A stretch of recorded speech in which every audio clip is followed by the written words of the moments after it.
We begin this hour with the deadline for holiday shipping. The U.S. Postal Service says today is the very last day you can send something by Priority Mail Express and have it arrive by Christmas.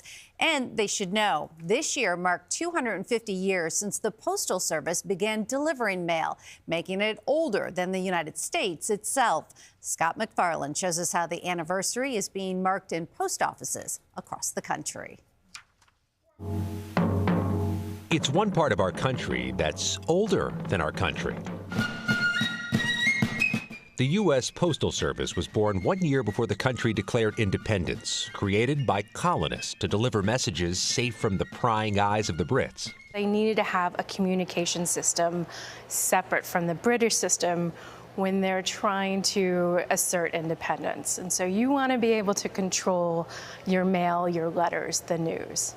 Lynn Heidelbaugh is a curator at the Smithsonian National Postal Museum. Did the British view this as treasonous? Yes, it was definitely illegal, treasonous. In the decades after revolutionists won the war, the post office expanded coast to coast, becoming a backbone of America and a fixture in the town square of nearly every U.S. community. The Postal Service is celebrating its landmark 250th birthday this year in just the way you'd expect the Postal Service to celebrate, by issuing new commemorative stamps. They feature America's first Postmaster General, Benjamin Franklin. Which stamps have had the most historical significance in time? Well, I would have to say the first issues of 1847, which featured George Washington and Benjamin Franklin. This honorary stamp is a modern-day reissuance of the one from 1847, when the Postal Service began its practice of issuing stamps, and when the agency was poised to begin 2 centuries as a dominant force in American communication and industry. At the Postal Museum, Franklin's handwritten notes and letters remain among the prized items in the Postal Service archives. This is his handwriting, yes, and his signature there that he is certifying this as well. So signed B. Franklin. Cursive handwriting, the kids won't recognize it. No, they won't. In an era before radio, TV, and internet, the Postmaster General was a powerful force, and the Postal Service a lifeline.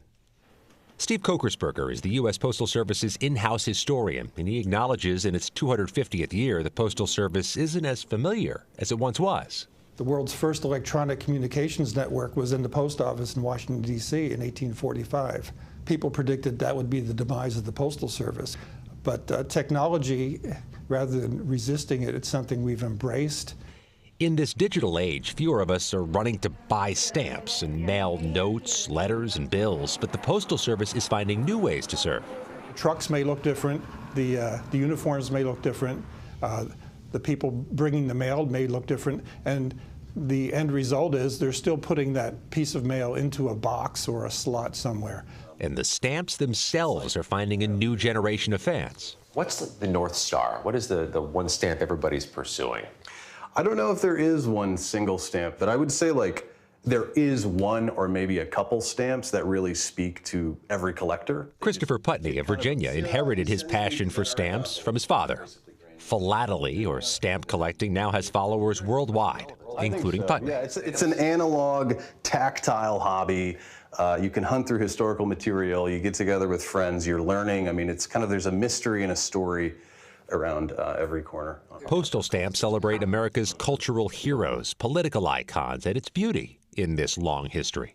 Yeah, the stamps themselves, I mean, the events and the people and the images they depict is like a ledger of the country's history. Just like the Postal Service has always been a kind of, reflected the changes and development of the country and its politics over the centuries.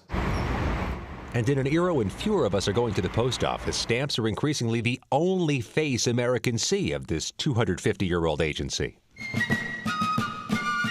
which was born before the Revolution, but still in delivery today. For CBS Saturday Morning, Scott McFarland, Arlington, Virginia. Born before the revolution, but still in delivery to get today. You get it? Scott is so good. His writing's incredible. We were just saying, Scotty Mac does it all, and there's just another perfect example. Yes. This fascinating look at history. Yes, Scott. And shout out to his producer, Emma Nicholson. Great job. I love that story.